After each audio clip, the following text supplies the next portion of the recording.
কেমন ম্যাডাম? দারুণ। হ্যাঁ, কত ভুট্টা হয়ে রয়েছে বাবা, এত কাছ থেকে ভুট্টা কখনো ধরিনি। দূর থেকে দেখেছি অনেকবার। তা আমি বললাম একটুখানি চলো ভুট্টার ক্ষেতের মধ্যে যাই।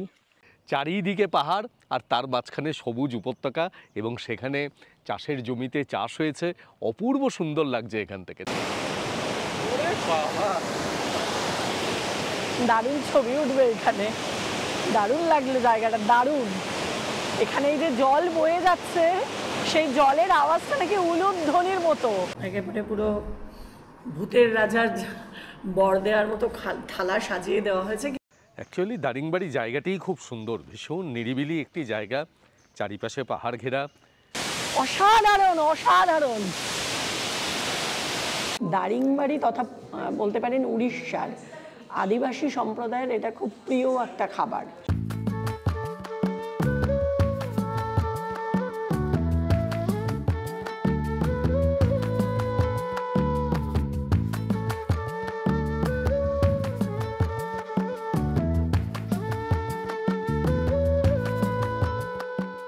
আজকে 4 সেপ্টেম্বর 2025 আর আমরা রয়েছি উড়িষ্যার গঞ্জাম জেলার ব্রহ্মপুর স্টেশনে। আপনাদের মধ্যে অনেকেই আমাদের বলেছিলেন যে উড়িষ্যার দারিংবাড়িতে যাওয়ার জন্য, এবং সেই হিসাবে আমরা এখন এই ব্রহ্মপুর থেকে রওনা দিচ্ছি দারিংবাড়ির উদ্দেশ্যে। ব্রহ্মপুর থেকে দারিংবাড়ির দূরত্ব 118 কিলোমিটার মতন, সময় লাগবে 2 ঘন্টা 45 মিনিট। অতএব প্রায় অনেকটাই সময় পাওয়া যাবে। চলুন রাস্তায় যেতে যেতে আপনাদের সাথে কথা বলতে বলতে যাচ্ছি। এটা ওয়েলকাম কিট হোটেল স্নো ক্রিকের পক্ষ থেকে এইখানে আমাদের একটি ওয়েলকাম কিট দেওয়া হলো। এর মধ্যে জুস আছে আর কেক আছে, মানে রাস্তায় যেতে যেতে খাওয়া যাবে। খুব সুন্দর একটা ব্যবস্থা। আপনারাও যখন আসবেন এই স্নো ক্রিকের পক্ষ থেকে আপনারাও কিন্তু এটা দেওয়া হবে। ব্রহ্মপুর স্টেশন থেকে বেরিয়ে স্টেশনের বাইরের চত্বরটি স্বাভাবিকভাবেই এখানে একটু গাড়ি ঘোড়া বেশি এবং জ্যামও পাবেন। এইখানে একটু পার করতে, এই অঞ্চলটা পার করতে সময় লাগবে। আর এই ব্রহ্মপুর উড়িষ্যার গঞ্জাম ডিস্ট্রিক্টে, আর দারিংবাড়ি জায়গাটি হচ্ছে উড়িষ্যার কন্ধমাল ডিস্ট্রিক্টে। আমরা এই ব্রহ্মপুর স্টেশন থেকে প্রায় 70 কিলোমিটার মতন যাওয়ার পরে আমরা কন্ধমাল ডিস্ট্রিক্টে প্রবেশ করব। তবে আপনারা যদি চান তাহলে আপনারা ব্রহ্মপুর স্টেশন থেকেও কিন্তু গাড়ি নিতে পারেন। সাধারণত ভাড়া হচ্ছে 3500 টাকা মতন এই ব্রহ্মপুর থেকে দারিংবাড়ি পৌঁছানো, কিন্তু এইবারে বুঝতেই পারেন যে ওটা 4000 4500 এরকম চাইতেই পারে, আপনারা বার্গেনিং করবেন।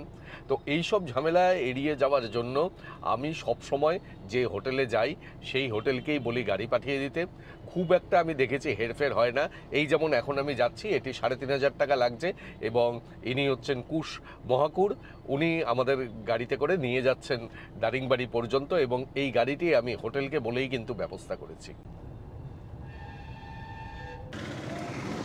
এই ব্রহ্মপুর স্টেশন থেকে বেরিয়ে কিছুটা আসার পরেই আমরা এখানে এই হোটেল দর্শন বলে একটি জায়গায় দাঁড়ালাম। এখানে ব্রেকফাস্ট করব। এই যে এই হোটেলটি। আমরা এখন ব্রেকফাস্টে ধোসাই নিয়েছি, দেখি এবার খেয়ে কেমন। দেওয়াটা মোটেও আমার পছন্দ হয়নি, এখন একসঙ্গে করে ফেলেছে সব কিছু। এই ধোসাটার সঙ্গে একটা অভিনব ব্যাপার দেখলাম, এখানে একটা তরকারি দিয়েছে আলু আর ডাল দিয়ে, পেঁয়াজ, এই যে এইটা তরকারিটার স্বাদটা বেশ ভালো লাগলো আমার। ধোসার থেকে এই সাম্বার তরকারি এগুলোর টেস্ট বেশি ভালো লাগছে। এখানে ধোসার দাম কিন্তু বেশ সস্তা, 35 টাকা করে মাত্র। আর ভেবেছিলাম যে একটু ছানাপোড়া খাবো, কিন্তু বললো নেই। দেখা যাক, এই ছানাপোড়া খাওয়ার জন্য সামনে কোনো একটা জায়গায় দাঁড়াবো। আর চাও নেই এখানে, চা নেই বললো তো না, কিন্তু দামটা শুনে আমার মনে হলো যে এখানে সবাই এসে খাবেন। হাওড়া থেকে ব্রহ্মপুরের দূরত্ব 607 কিলোমিটার। আপনারা ব্রহ্মপুর আসার জন্য হাওড়া থেকে প্রচুর ট্রেন পাবেন, তবে আমার কাছে যে দুটি ট্রেন সব থেকে উপযুক্ত মনে হয়, একটা হলো 12863 হাওড়া এসএমভিভি এক্সপ্রেস, যেটি রাত্রি 10:45 হাওড়া থেকে ছাড়ে এবং ব্রহ্মপুরে এসে পৌঁছায় সকাল 7:20। আরেকটি হলো 12839 চেন্নাই মেল, যেটি হাওড়া থেকে ছাড়ে রাত্রি 11:45 এবং ব্রহ্মপুরে এসে পৌঁছায় সকাল 8:20। সময় একই নেয়, জাস্ট 1 ঘন্টা আগে এবং পরে। আমি এসেছি চেন্নাই মেলে। কিন্তু চেন্নাই মেল এসে পৌঁছেছে প্রায় 10:15 নাগাদ, যেটি 8:20-তে পৌঁছানোর কথা ছিল।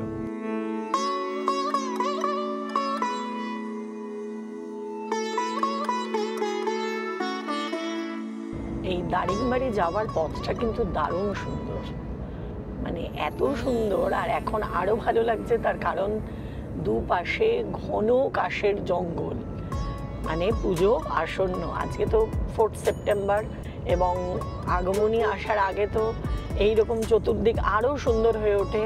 আকাশে পেজা পেজা তুলোর মতো মেঘ দেখতে পাচ্ছি, আর রাস্তাটা অসাধারণ।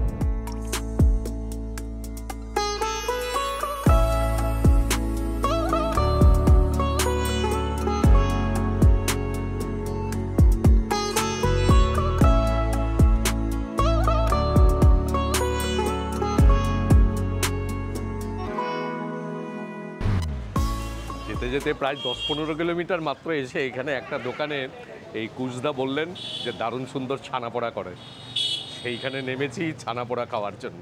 এই যে এই দোকানটা,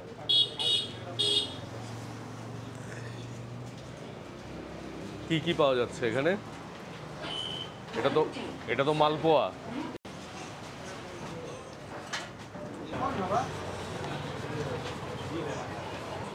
বাহ, দেখো খেয়ে কেমন। আমি অনিন্দরটা দেখছি, অনিন্দকে বেশি দিল। বেশি আমাকে কম। কমই খাও, দেখো কেমন খেয়ে। দেখেই মনে হচ্ছে ভালো হবে। একটু বলো। দারুণ দারুণ, ভেতরটা অসম্ভব জুসি। উড়িষ্যাতে আসলে কিন্তু একটু ছানাপোড়া খেতেই হবে। এখানেও খেলাম এবং সত্যিই দারুণ খেতে। এইখানে যাওয়ার পথে মাতা করঞ্জয়ী দেবীর একটি মন্দির পড়বে, ওড়িশি শৈলীতে তৈরি মন্দির। আমরা এই মন্দিরটি দেখে নিয়ে তারপরে এগোবো।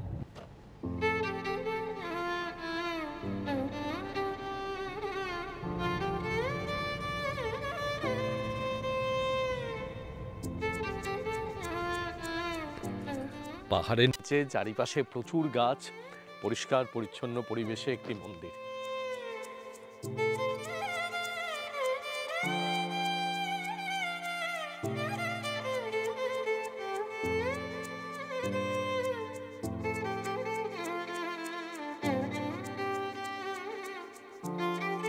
পার হেড 5 টাকা করে টিকিট লাগে।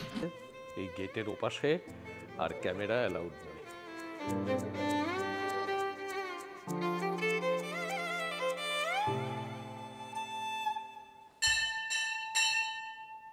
চারিদিকে ময়ূরের ছবি দেখেছো? হ্যাঁ, এই তো মন্দিরের সামনে দেখো দুটো ময়ূরের মূর্তিও করা রয়েছে। আমি এই প্রথম দেখলাম কোনো মন্দিরের সামনে ময়ূরের মূর্তি। আসলে এইটা পুরো, ওই মন্দিরটা পুরো জঙ্গলের মধ্যে অবস্থিত। আর এই আশেপাশের জঙ্গল থেকে নাকি সকালবেলায় প্রচুর ময়ূর এখানে চলে আসে।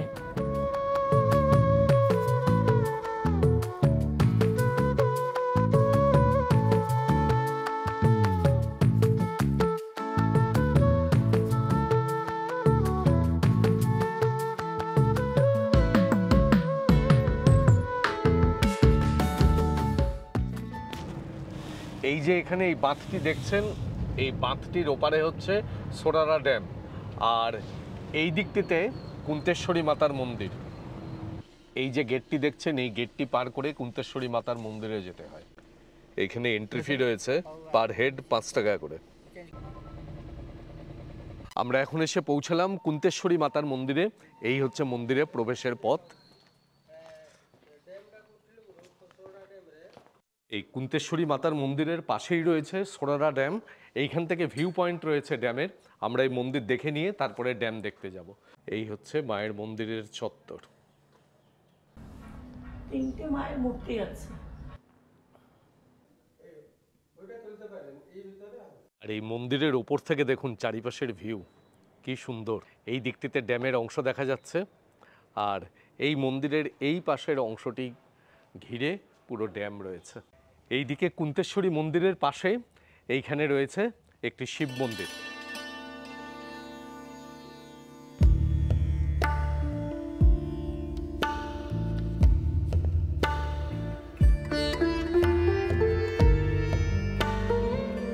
এইদিকে মন্দির, আর এই দিকটাতে সোরারা ড্যাম কত সুন্দর দেখা যাচ্ছে, খুব সুন্দর লাগছে এখান থেকে।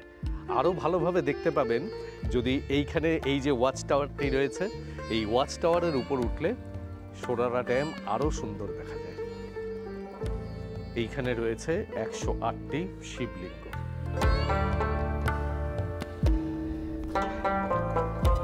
তুমি কি এই 108টি নমস্কার করতে করতে যাবে? আর এইখানে বজরংবলীর একটি মূর্তি রয়েছে, এই দেখুন।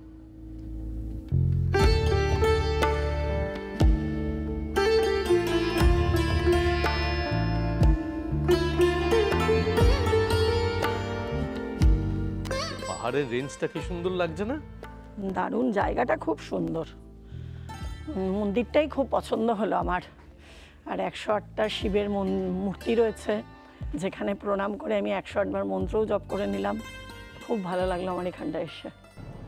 সোরারা ড্যাম আর কুন্তেশ্বরী মাতার মন্দির দেখে নিয়ে এখন আমরা যাচ্ছি একটা জায়গায়, তার নাম হচ্ছে হুলুহুলু গান্ডা। হ্যাঁ, তো সেই হুলুহুলু গান্ডা চলুন গিয়ে দেখাচ্ছি। এই যে নামটা শুনছেন, এরপরে গিয়ে দেখুন জায়গাটা কি।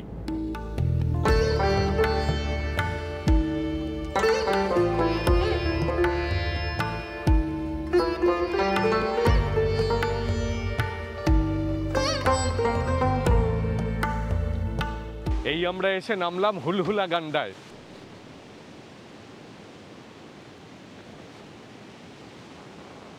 নদীর জলের স্রোত দেখুন।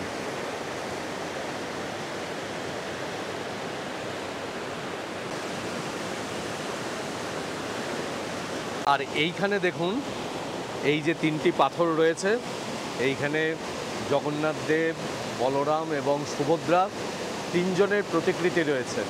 এইখানে মনে করা হয় যে তারা এসেছিলেন এবং তাদের পদচিহ্ন রেখে গেছেন। দারুণ ছবি উঠবে এখানে, দারুণ লাগলো জায়গাটা, দারুণ। এখানে এই যে জল বয়ে যাচ্ছে, সেই জলের আওয়াজটা নাকি উলুধ্বনির মতো, এই জন্য এই জায়গাটার নাম হুলহুল হন্ডা। দারুণ লাগলো, নামটাও যেমন সুন্দর, জায়গাটাও অপূর্ব অপূর্ব।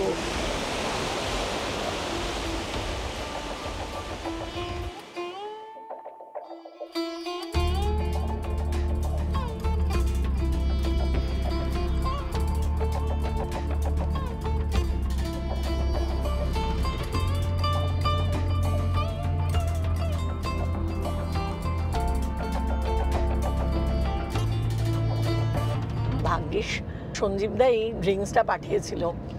এত গরম উড়িষ্যায়, মানে পারা যাচ্ছে না আর কি, পুরো তেতে পুড়ে যাচ্ছি। আশায় আছি দারিংবাড়িতে যাব, ওয়েদারটা ভালো পাবো, কারণ দারিংবাড়ি সমুদ্রপৃষ্ঠ থেকে প্রায় 3000 ফিট উপরে, এই জন্য ওখানকার উচ্চতা বেশি হওয়ার দরুন ওখানকার ওয়েদারটা বেশ ঠান্ডা। আর আপনারাও কিন্তু যখন এই দারিংবাড়িতে আসবেন 2 রাত্রি 3 দিনের প্যাকেজে, তখন আপনারাও কিন্তু এই ওয়েলকাম কিটটা পাবেন, এবং যা যা আমরা দেখাবো সবটাই আপনারা পাবেন। এখন আমরা গঞ্জাম ডিস্ট্রিক্ট পার করে কন্ধমাল ডিস্ট্রিক্টে প্রবেশ করলাম, আর দুপাশে শুরু হয়েছে ঘন জঙ্গল।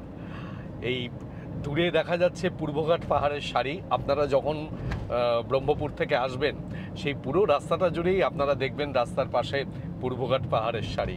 ভারতের 2টি উপকূল ভাগ দিয়ে 2টি পাহাড় নেমে গেছে, পশ্চিম উপকূল দিয়ে পশ্চিমঘাট আর এইদিকে পূর্বঘাট।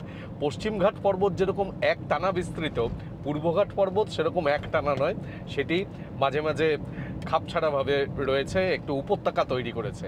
আর এইরকমই একটি উপত্যকা কিন্তু দারিংবাড়ি।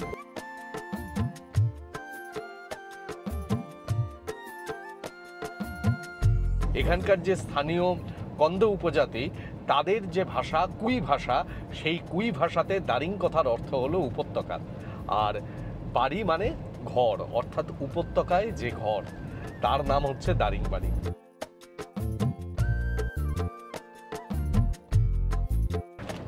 জঙ্গলের মধ্য দিয়ে যাচ্ছি আর বৃষ্টি শুরু হয়েছে।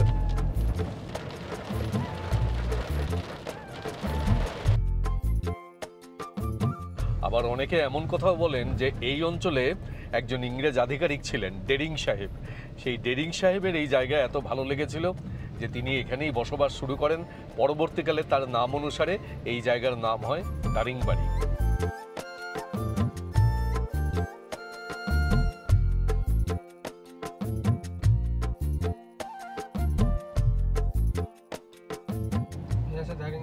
দেখতে দেখতে আমরা পৌঁছে গেলাম দারিংবাড়ি। এখন ঘড়িতে সময় 2:50 বিভিন্ন জায়গাগুলি দেখতে দেখতে আসলাম। এই দারিংবাড়িতে আমরা যে হোটেলে থাকবো, হোটেল স্নো ক্রিক, যার কথা আপনাদের আগেই বলেছি, সেই হোটেলটি এইবার আপনাদের দেখাবো।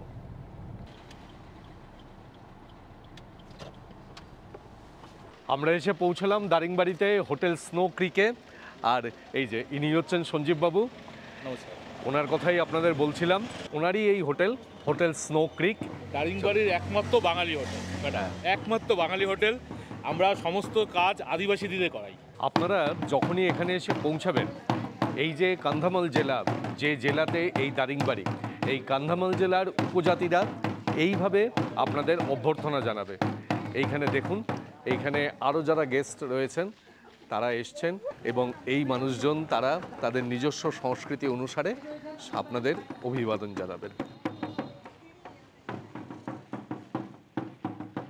এই হোটেলের পক্ষ থেকে এখানে আমাদের অভিবাদন জানানো হচ্ছে।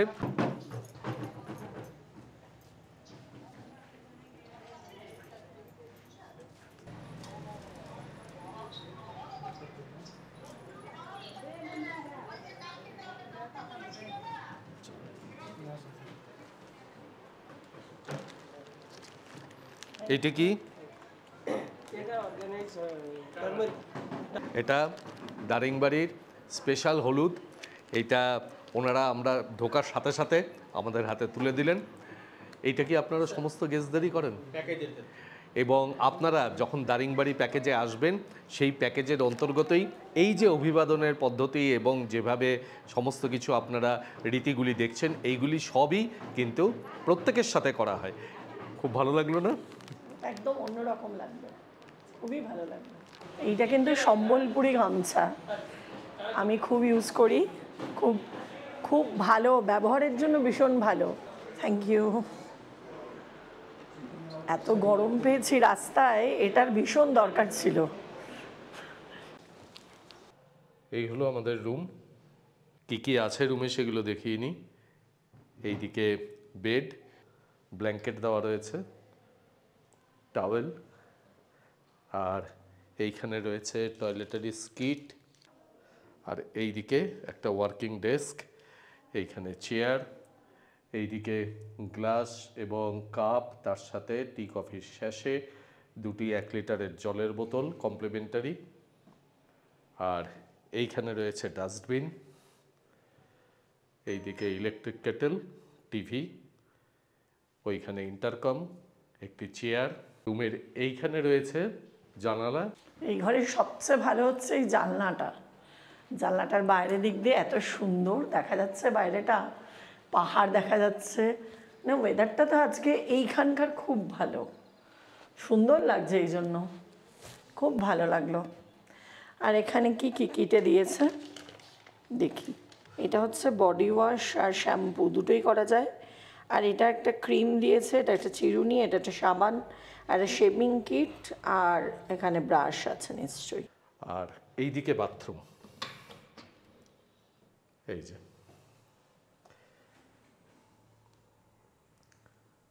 রুমটি আপনারা দেখলেন, মোটামুটি খারাপ না। রুমে যা যা প্রয়োজনীয় জিনিস সবই রয়েছে, কিন্তু রুমটি উইদাউট এসি। আর এই রুমের মানে এই যে আমরা এসেছি যে প্যাকেজে, সেই প্যাকেজের মূল্য দুজনের জন্য একরকম হয়, তিনজনের জন্য একরকম হয়। সমগ্র বিষয়টি ডেসক্রিপশন বক্সে দেওয়া থাকবে, আপনারা ডেসক্রিপশন বক্সটি ভালো করে ফলো করবেন, তাহলে সেইখানে এখানকার প্যাকেজ সম্পর্কে যাবতীয় বর্ণনা বিস্তারিতভাবে দেওয়া রয়েছে। একেবারে পুরো ভূতের রাজার বর দেওয়ার মতো থালা সাজিয়ে দেওয়া হয়েছে, কিন্তু এইটা কিন্তু থালা নয়, এটা হচ্ছে শেয়ালি পাতায় খেতে দেওয়া হয়েছে, যেটা এখানকার আদিবাসীরা এই পাতাতেই নাকি খায়। তো এখানেও সেই রকমই আয়োজন বিশাল। আমি আপনাদের বলছি যে কি কি দেওয়া হয়েছে। ভাত, লেবু, স্যালাড, পাঁপড়, উচ্ছে আলু ভাজা, এটা একটা আলুর চোখা, মাছ ভাজা, এটা নিরামিষ মুগের ডাল, এটা হচ্ছে দই বেগুন, এটা হচ্ছে আলু পটলের তরকারি, এটা একটা শাক, এটা ইলিশ মাছ, রাজভোগ চাটনি, আর এটা হচ্ছে দই পাখাল। এটা উড়িষ্যার অথেন্টিক মেনুর মধ্যে পড়ে। আচ্ছা, আরেকটা কথা, ইলিশ মাছ থেকে আমি তো ভীষণ আনন্দিত, কিন্তু শুধু তারাই আনন্দ পাবেন যারা জুলাই অগস্টে আসবেন। এবার আপনারা বলবেন আমরা তো সেপ্টেম্বরে এসছি, আমাদের যেহেতু এটা আগে থেকে বলা ছিল, ওনারা অ্যারেঞ্জ করে রেখেছেন। এরকম যদি আপনারা সেপ্টেম্বরের প্রথম দিকে আসেন, মানে প্রথম সপ্তাহে আসেন, তাহলে কিন্তু ওনারা অ্যারেঞ্জ করতে পারবেন। এখনও পর্যন্ত যা যা খেয়েছি, মানে উচ্ছে আলু ভাজা আর এই শাক, আমার কাছে খুব ভালো লেগেছে, রান্না খুব ভালো। ডালটা অসাধারণ খেলাম, নিরামিষ মুগের ডাল অপূর্ব অপূর্ব স্বাদ করেছে। আমি আবার একটু লেবু মেখে নিয়েছিলাম তার মধ্যে, বেশ ভালো লাগলো। আর মাছটা কেমন খেয়েছে সেটা বুবু বলুক, বুবুর প্রিয় মাছ। হ্যাঁ, ইলিশ মাছ রান্নাটা কিন্তু ভীষণ ভালো হয়েছে, খুব টেস্ট ইলিশে। খাওয়া দাওয়া করে নিয়ে এখন আমরা এই হোটেলেরই লনে বসে রয়েছি, আর এইদিকে বৃষ্টি পড়ছে সমানে। আমরা ভেবেছিলাম যে সামনে একটা নেচার্স পার্ক আছে, আরও দু একটি দেখার জায়গা আছে, সেখানে যাব, কিন্তু বৃষ্টির জন্য বেরোতে পারছি না। আর এইখানে বসে বসে এই সঞ্জীবের কাছ থেকে এইখানকার আদিবাসীদের জীবনযাত্রা সম্পর্কে শুনছি। ও এখানকার আদিবাসীদের নিয়ে প্রচুর কাজ করেছে, মানে তাদের বিভিন্ন ধরনের উন্নয়ন এবং এই হোটেলের যে উপার্জন তার একটা অংশ পর্যন্ত এই আদিবাসীদের উন্নয়নের কাজে ব্যবহার করা হয়। সেই আদিবাসী ছেলেদের নিয়ে এসে হোটেলে কাজ দেওয়া, এইসব বিভিন্ন কাজ এই সঞ্জীব করে। আদিবাসী জীবনযাত্রা সম্পর্কে অনেক কিছু শুনছি, সেগুলো সব ভিডিওতে ওই রকমভাবে বলা সম্ভব নয়। মানে আপনারা এখানে এসে দারিংবাড়িকে যেভাবে চেনেন তার থেকে একটু অন্যরকমভাবে দারিংবাড়িকে আপনারা দেখবেন। এই রাস্তাটা দেখুন কি সুন্দর, জঙ্গলের মধ্য দিয়ে রাস্তা, সদ্য বৃষ্টি ভেজা, অপূর্ব সুন্দর। একদিকে ইউক্যালিপটাস গাছ আর একদিকে ঘন জঙ্গল, সেখানে শাল গাছ রয়েছে, আরও বিভিন্ন গাছ রয়েছে। খুব সুন্দর রাস্তাটা। বৃষ্টিটা একটু কমতে এখানে কফি গার্ডেনে এসেছিলাম। এখানে সামনে একটি কফি গার্ডেন রয়েছে। এখন ঘড়িতে বাজে 5:22। এই কফি গার্ডেনের উল্টো দিকে এইখানে রয়েছে একটি কফির দোকান। আমরা এখন সেখানে বসে কিছুক্ষণ কফি পান করি।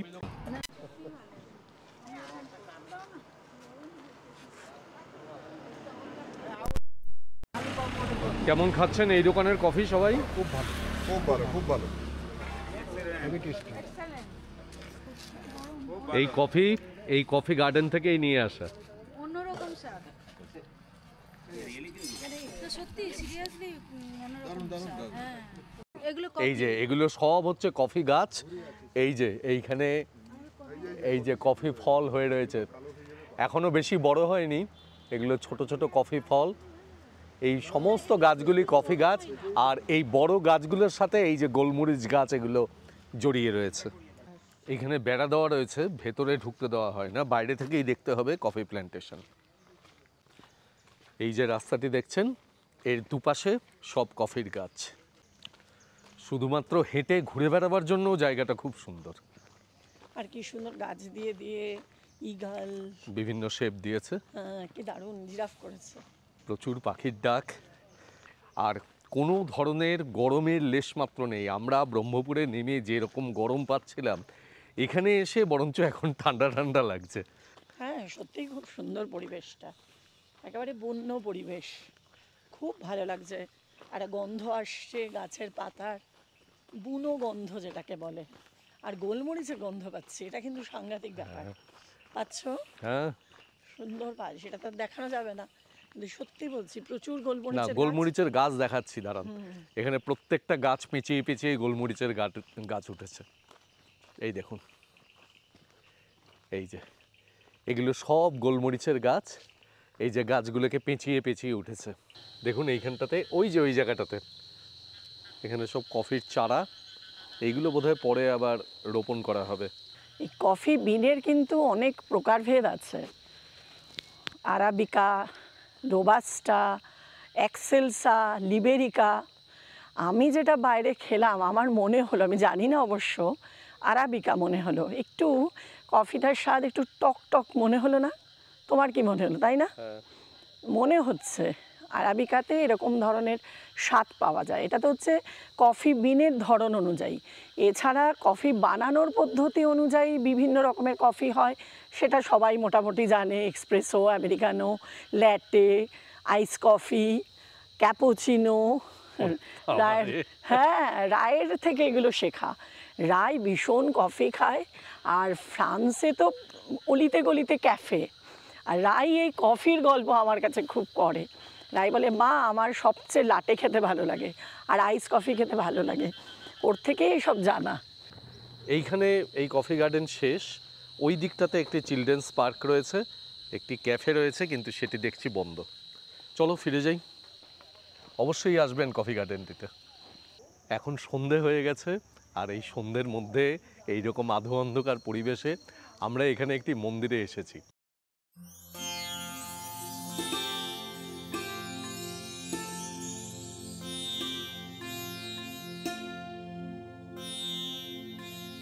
এই মন্দিরটির নাম হলো পাতখণ্ডা কালী মন্দির। এই মন্দিরের ভেতরে যে পাতখণ্ডা মায়ের মূর্তি রয়েছে তা অপরূপ সুন্দর। মায়ের অবয়ব এত সুন্দর, মানে যে কোনো মানুষকে আকৃষ্ট করবে। আর তার পাশে রয়েছে মা ছিন্নমস্তার মূর্তি, ভেতরে একটা গহ্বর রয়েছে। সেই গহ্বরটা অবশ্য এখন দেখতে পেলাম না, বন্ধ রয়েছে, কিন্তু মন্দিরটাই খুব সুন্দর, বড় চাতাল। আর এখানে নবরাত্রির সময় ভীষণ জাঁকজমক করে পুজো আচ্ছা হয়। এই সারাদিন ঘুরে বেরিয়ে এখন রাত্রি 9:30 বাজে। আমরা স্নান টান করে এখন আর নিচে গেলাম না, বললাম যে ডিনার রুমেই দিতে, ওরা রুমেই ডিনার দিয়ে গেছে। কি কি দিয়েছে এই দেখুন। এখানে আমরা নিয়েছি আজকে এই ডিম ভুজিয়া, তার সাথে আলু ভাজা, এখানে স্যালাড দিয়েছে, আর এই দিকে নিয়েছি রুটি।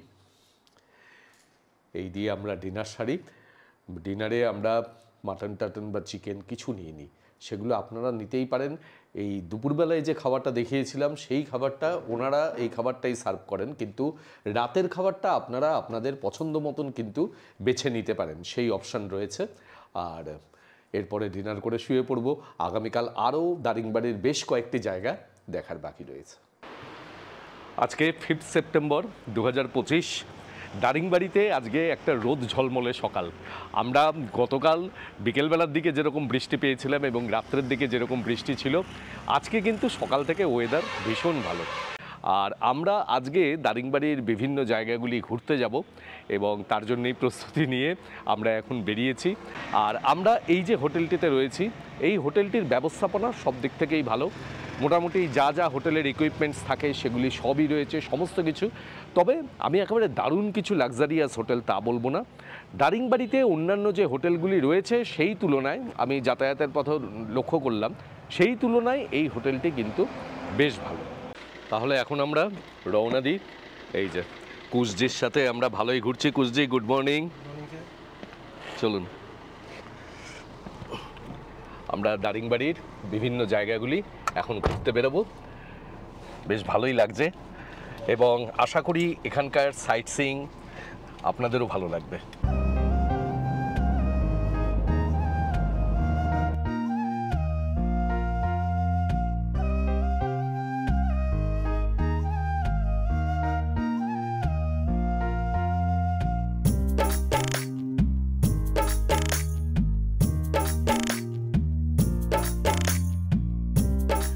আমরা এখন এসেছি দারিংবাড়ির পাইন ফরেস্টে। জায়গাটা যে কি সুন্দর বলে বোঝানো যাবে না। এমনিতেই তো চতুর্দিকে পাহাড়, তার মাঝখানে এত সুন্দর একটা পাইন ফরেস্ট। মাঝখানটা পুরো চত্বরটা একদম ফাঁকা। এখানে প্রচুর মানুষ আসছেন, এসে এখানে ছবি তুলছেন, আমিও ছবি তুলব। খুব ভালো লাগছে জায়গাটা, খুব ভালো।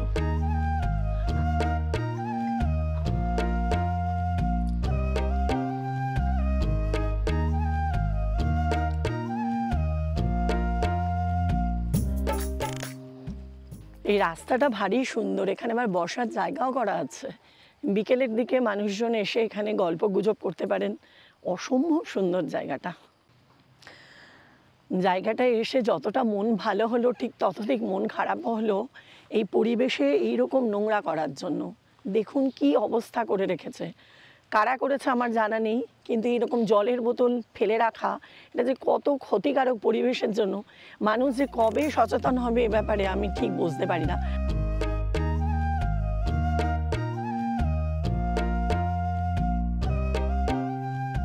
দারিংবাড়ির এই মৃদু শীতল আবহাওয়া কিন্তু আপনাদের বেশ ভালো লাগবে। এখানে আপনাদের গরমের অনুভব একেবারেই হবে না। এই জায়গাটিকে অনেকে উড়িষ্যার কাশ্মীর বলে থাকেন।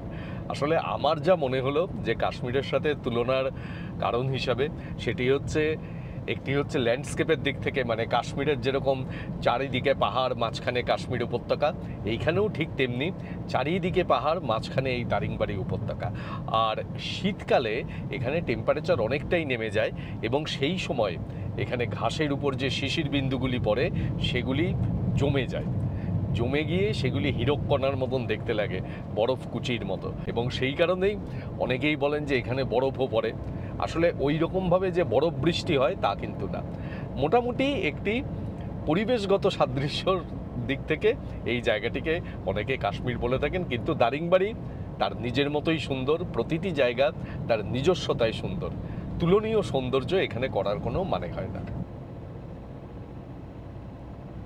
যাওয়ার পথে আমরা এই যে জায়গাটিতে দাঁড়ালাম, এই জায়গাটির নাম হলো পাঙ্গালি ভ্যালি। চারিদিকে পাহাড় আর তার মাঝখানে সবুজ উপত্যকা এবং সেখানে চাষের জমিতে চাষ হয়েছে। অপূর্ব সুন্দর লাগছে এখান থেকে, দেখুন।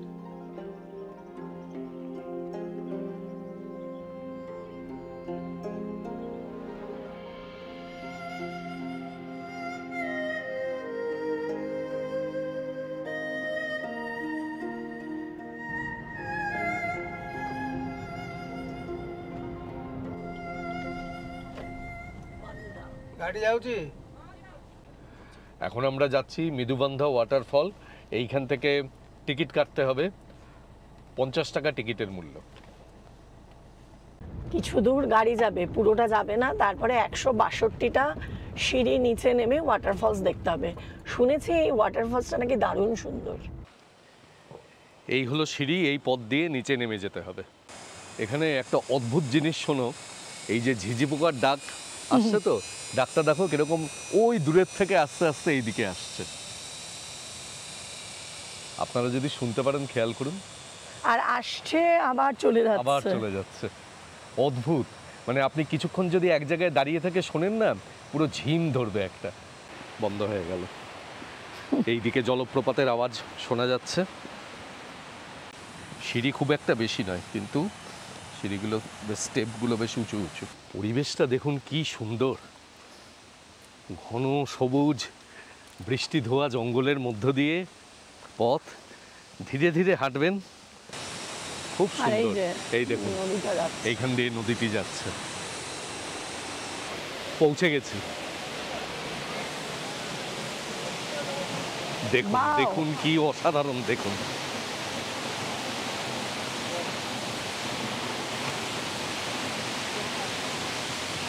অপূর্ব অপূর্ব। ওয়াটারফল দেখানোর আগে এইখানে প্রজাপতির মেলা দেখাই, দেখুন কত প্রজাপতি।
এই অঞ্চলে কিন্তু প্রচুর ভুট্টার চাষ হয়। রাস্তার দুধারে আমরা প্রচুর ভুট্টার ক্ষেত দেখতে পাচ্ছি। এই ভুট্টার মধ্যে কিন্তু সুইট কর্ন প্রধানত, এখানে প্রধান কৃষিজ ফসল হচ্ছে সুইট কর্ন আর হলুদ। প্রচুর প্রচুর পরিমাণে এখানে চাষ হয়। ভুট্টার ক্ষেত দেখে নেমে পড়েছি, চারিদিকে এত ভুট্টার গাছ। কি ভুট্টা হয়েছে? হ্যাঁ, অনেক ভুট্টা হয়েছে। দেখাও মানে এত সুন্দর দেখতে লাগছে, মানে না নেমে পারলাম না। এরকম সর্ষের ক্ষেত, নেশপাতি বাগান, এই সব জায়গায় তো ঘুরে ঘুরে বেড়াই, এখন একটা ভুট্টার খেতে ঢুকি। এই যে কিরকম সুন্দর ভুট্টা হয়েছে, এই যে সব ভুট্টা হয়েছে, এগুলো সব ভুট্টা। কত ভুট্টা হয়ে রয়েছে বাবা, এত কাছ থেকে ভুট্টা কখনো ধরিনি, দূর থেকে দেখেছি অনেকবার। তা আমি বললাম একটুখানি চলো ভুট্টার ক্ষেতের মধ্যে যাই।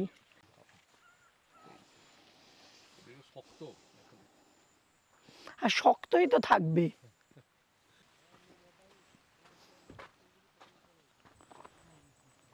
पीछे बहुत बड़ा है पीछे। इसको खाने के टाइम छिलने से सही रहेगा। हाँ, এই দেখো এগুলো কিন্তু মিষ্টি ভুট্টা। निकालिए और खोलेंगे ना जब हाँ use निकालिए, करेंगे तब। मेरा हाथ में तो कैमरा है ना, निकालिए। वाओ, कुबू नाओ।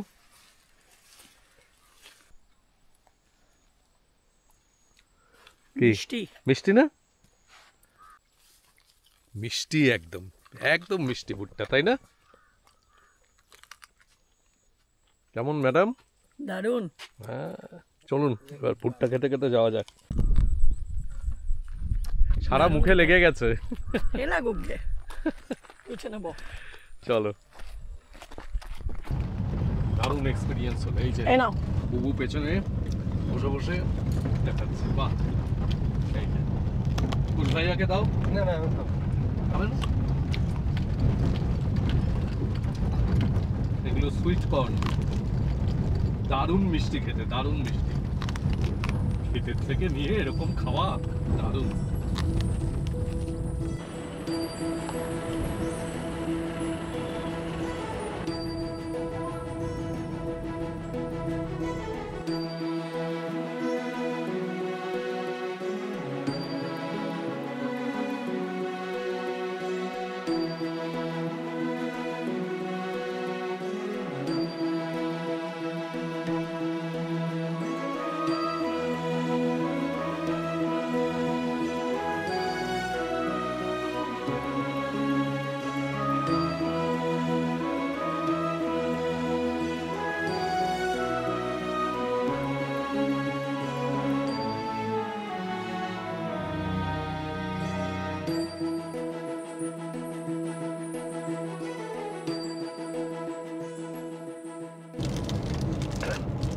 পথের দৃশ্য অসম্ভব সুন্দর। আর তুমি কি এখানে মুখ চালাচ্ছ? না, খুললাম, তুমিই তো বললে হ্যাঁ, দাও। খিদে পেয়েছে। এই যে তার সাথে আমরা একটুখানি কেক এবং টুকটাক খাবার খেতে খেতে যাই। এখন আমরা যেখানে যাচ্ছি ওই জায়গাটার নাম কি হয়? जीरंग मोनेस्ट्री। জিরাং মনাস্ট্রি। তো আমরা যে ওয়াটারফলসটি দেখলাম সেখান থেকে তার দূরত্ব প্রায় 70 কিলোমিটার। নিন চা, নিন, নিচ্ছি। এই যাওয়ার পথে রাস্তায় এক জায়গায় চা খেতে দাঁড়ালাম, আর তার সাথে এইরকম একটি কেক, তার উপর হালকা ক্রিম দিয়ে, ওপরে বাদাম দেওয়া, অপূর্ব খেতে, অপূর্ব। ये बहुत अच्छा था ना? अच्छा है। वो केक है। जानता चाय कैसे बना? ना चाय अच्छा है। अच्छा बना। এই জায়গাটা নাম হলো বামুনিয়া, ब्राह्मणी गांव। বামুনিগাঁও, गांव। বামুনিগাঁও। এই জায়গাটির নাম হলো বামুনিগাঁও। আর কেকটা কেমন খেলে? এই কেকটা আমি আগেও খেয়েছি। এই তুমি জানো না, আমি আর সুনীল যখন উল্টো রথে গিয়েছিলাম না, ওই যে তুমি তখন এডিটিং করছিলে, তখন গিয়ে এই 6-7 ঘন্টা দাঁড়াতে হয়েছিল, তখন এই কেক আর চা খেয়েছিলাম। এটা উড়িষ্যার একটা স্পেশাল, সব দোকানে এটা পাওয়া বেশ যায়। ক্রিমের উপর বাদাম দেওয়া হ্যাঁ, থাকে। বাদাম দেওয়া থাকে, কেকটার উপরে খুব সুন্দর খেতে, খুব ভালো লাগলো আবার খেয়ে। এই যে আমরা জিরাং যাচ্ছি, জিরাং থেকে 80 কিলোমিটার দূরে মহেন্দ্রগিরি, সেটিও খুব সুন্দর জায়গা। এবং আমরা যে হোটেলে রয়েছি সেখান থেকে 50 কিলোমিটার মতন দূরত্বে লুধু ওয়াটারফলস। এই লুধু ওয়াটারফলস আমাদের যাওয়ার ভীষণ ইচ্ছা ছিল, কিন্তু এখন বর্ষায় ওখানকার রাস্তা ভেঙে গেছে, পথ এখন বন্ধ, আমরা যেতে পারছি না।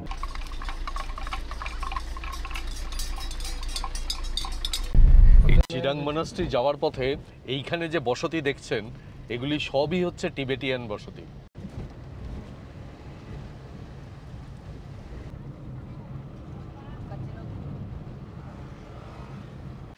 এই হলো জিরাং মনাস্ট্রি। এদিকে একটি ময়ূরের প্রতিকৃতি, ওইদিকে একটি ময়ূরের প্রতিকৃতি, আর এই হলো মনাস্ট্রিতে প্রবেশের মূল গেট, পদ্মসম্ভবা মহাবিহারা। আর এখানে এন্ট্রি ফি 5 রুপিস। 1962-63 সালে যখন চীন থেকে বেশ কিছু তিব্বতীয় ভারতে চলে আসেন, তাদেরই একটি অংশ ছত্তিশগড়ের মনপত অঞ্চলে, তারপরে উড়িষ্যার এই অঞ্চলে তারা এসে বসতি স্থাপন করেন এবং তারাই বিভিন্ন জায়গাতে কতগুলি মনাস্ট্রি গড়ে তোলেন। এই জিরাং মনাস্ট্রি তারই অন্তর্গত। মনাস্ট্রিটি খুব সুন্দর, চারিপাশের পরিবেশও অপূর্ব। এই মূল মনাস্ট্রির দুদিকে আবাসিকদের থাকার ব্যবস্থা। মনাস্ট্রির বাইরের এই অংশটিতে ছবি তোলা যায়, কিন্তু মনাস্ট্রির ভেতরে ছবি তোলা নিষেধ। ওয়াটারফলস দেখে এসে খাবে না এখন খাবে? ওয়াটারফলস দেখে হ্যাঁ, তো দেখে আতে হ্যাঁ উসকে বাদ করে। জিরাং মনাস্ট্রি দেখে নিয়ে এখন আমরা আরেকটি ওয়াটারফলস দেখতে যাচ্ছি। এর নাম হচ্ছে खसोरा वाटरफॉल्स। अरे खसोरा नाम किस लिए होता है? वो वहाँ पे ज्यादा स्लिप होता है, जो पूरा पत्थर का है ना। अच्छा, मतलब कि पत्थर का ऊपर स्लिप हो जाता है, स्लिप हो जाता है। এই জন্য তার নাম হচ্ছে खसोरा। পূর্বঘাট পাহাড়ের এত সুন্দর রূপ, এইরকম অপূর্ব বিস্তার আমি সত্যিই আগে দেখিনি। অসাধারণ লাগছে, এত সুন্দর পাহাড়ের রেঞ্জ, একের পর এক শ্রেণী পাহাড়ের, আর বিভিন্ন কালার কম্বিনেশন। দূরের পাহাড়গুলো গাঢ় নীলচে লাগছে, তারপরে যত কাছের দিকে আসা যাচ্ছে সবুজের রঙের পরিবর্তন, অপূর্ব সুন্দর। আমরা এসে পৌঁছে গেলাম খাসারা ওয়াটারফলস। এখানে সিঁড়ি দিয়ে খুব একটা নামার ব্যাপার নেই, এই পর্যন্ত গাড়ি আসবে।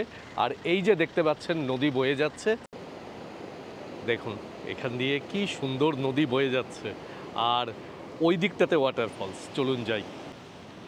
এটা অ্যাকচুয়ালি সেরকম খুব একটা বড় ওয়াটারফলস নয়, একটা ছোট্ট র্যাপিডস। অনেকটা জায়গা জুড়ে পাথরের ঢালের পরিবর্তন হয়েছে, খুব সামান্য এর উচ্চতা, কিন্তু দেখতে খুব সুন্দর লাগছে। এই যে দেখুন কি অসাধারণ খাসারা ফলস, তার উপরে আবার কাশফুল ফুটে আছে, অপূর্ব লাগছে, অপূর্ব। আর কতটা চওড়া জায়গাটা, দেখতে খুব সুন্দর হ্যাঁ, লাগছে। আসলে এখন বর্ষার সময় জলও প্রচুর, দারুণ লাগছে। স্নান করার জন্য খুব সুন্দর জায়গা।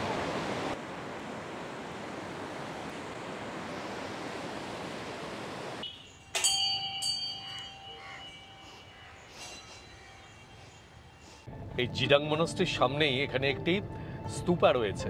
একটি মূল স্তূপাকে কেন্দ্র করে চারপাশে ছোট ছোট অনেকগুলি স্তূপা রয়েছে এবং এই জায়গাটি খুব সুন্দর। এইখানে প্রবেশ মূল্য 5 টাকা করে, কিন্তু এখন দেখলাম যে প্রবেশ মূল্য নেওয়ার কেউ নেই, ভেতরে রঙের কাজ চলছে। আর আপাতত আমাদের এই দিককার ঘোরা কমপ্লিট, আরও কিছু ঘোরা বাকি আছে। এখন আমরা হোটেলে ফিরে যাব। চলো।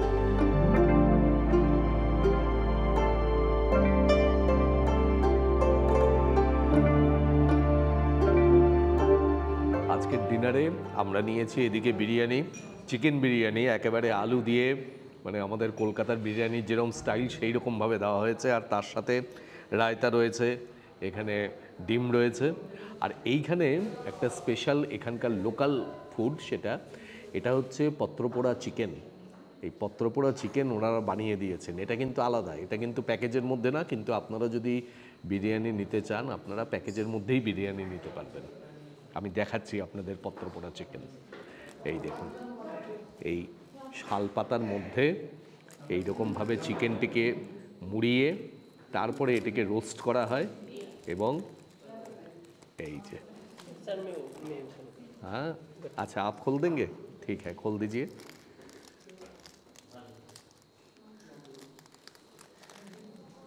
আমরা আগে বাঁশপোড়া চিকেন খেয়েছি, এই পত্রপোড়া চিকেন কিন্তু আমরা আগে খাইনি, এই প্রথম খাবো।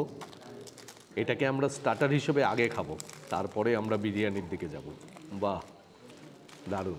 দারিংবাড়ি তথা বলতে পারেন উড়িষ্যার আদিবাসী সম্প্রদায়ের এটা খুব প্রিয় একটা খাবার। তো আমরা শুনে এসেছিলাম, তা আমরা ওনাদের অনুরোধ করি যে আমরাও যদি একটু পাই। তো ওনারা কিন্তু এটা নিজে বানান না, ওনারাও এই আদিবাসী গ্রামে অর্ডার দেন, ওনারা বানিয়ে এখানে সার্ভ করে দেন। তো আমরা একটু টেস্ট করে দেখি, আমাদের যদি ভালো লাগে আপনাদের বলবো, আপনারাও এসে অর্ডার করবেন।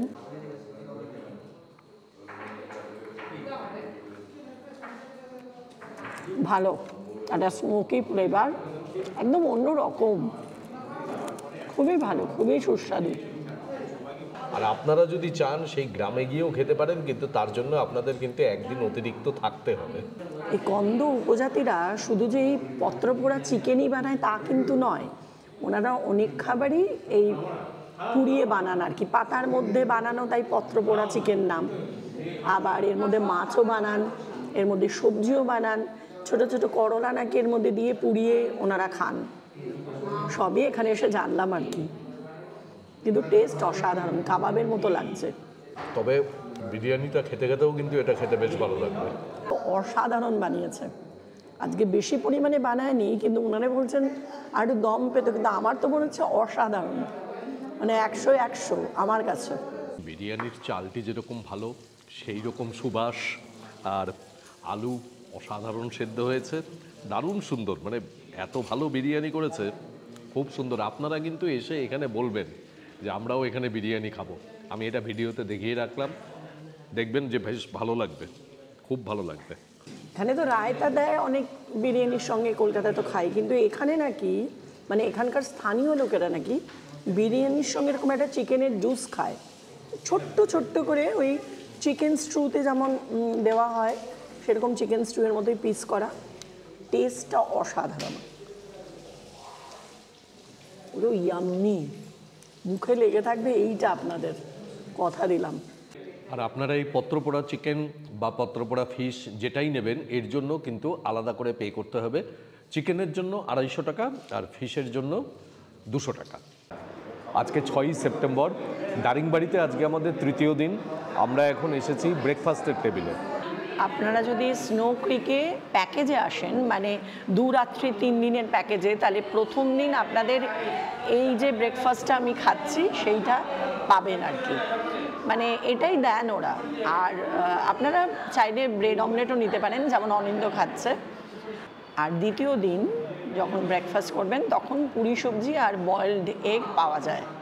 থালাটার মধ্যে পুরি সবজি আছে, ঘুগনি আছে, ইডলি আছে, বাড়া আছে, আর উত্তাপাম আছে।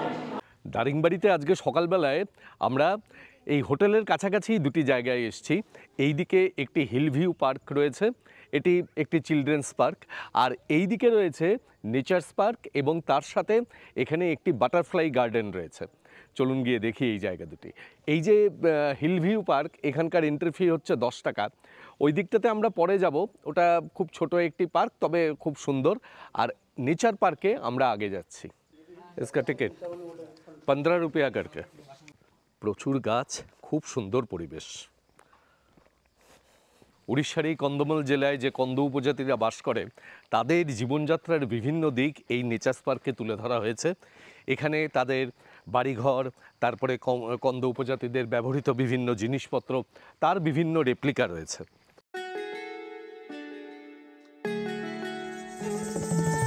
এই যে জায়গাটি দেখছেন, এটি হচ্ছে কন্দ উপজাতিদের পুজোর একটি স্থান। এইখানে বিশেষ পার্বণে এই অঞ্চলের বিভিন্ন কন্দ উপজাতিরা তারা কিন্তু এখনও জমায়েত হন। এই দিকটিতে রয়েছে মেডিসিনাল প্ল্যান্ট গার্ডেন, বিভিন্ন ধরনের বনজ ঔষধির গাছ এইখানে রয়েছে।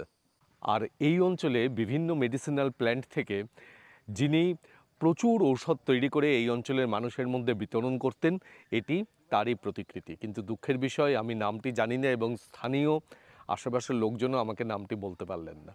আপনারা যদি কেউ জেনে থাকেন, আপনারা অবশ্যই কমেন্ট বক্সে কমেন্ট করে জানাবেন, অনেকেই তাহলে জানতে পারবে। এইটি হলো বাটারফ্লাই গার্ডেন। দেখি আমরা এখন বাটারফ্লাই দেখতে পাই নাকি। 2-4টে উঠছে, কিন্তু আমি যেটা শুনেছিলাম এখানে ঝাঁকে ঝাঁকে বাটারফ্লাই আসে। এটা একটা সেলফি পয়েন্ট, ছবি তোলার জায়গা। আমিও একটা ছবি তুলি বাটারফ্লাই হয়ে।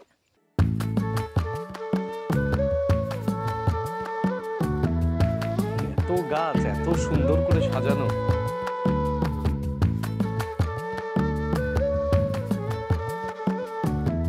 এখন আমরা যে জায়গাটিতে এলাম, এই জায়গাটির নাম লাভার্স পয়েন্ট। মেইন রোড থেকে মোটামুটি 1.5 কিলোমিটার মতন ভেতরে জঙ্গলের মধ্যে এই জায়গাটি। গাড়ি চলে আসবে, গাছগাছালির ফাঁক দিয়ে কি সুন্দর দেখাচ্ছে দেখুন।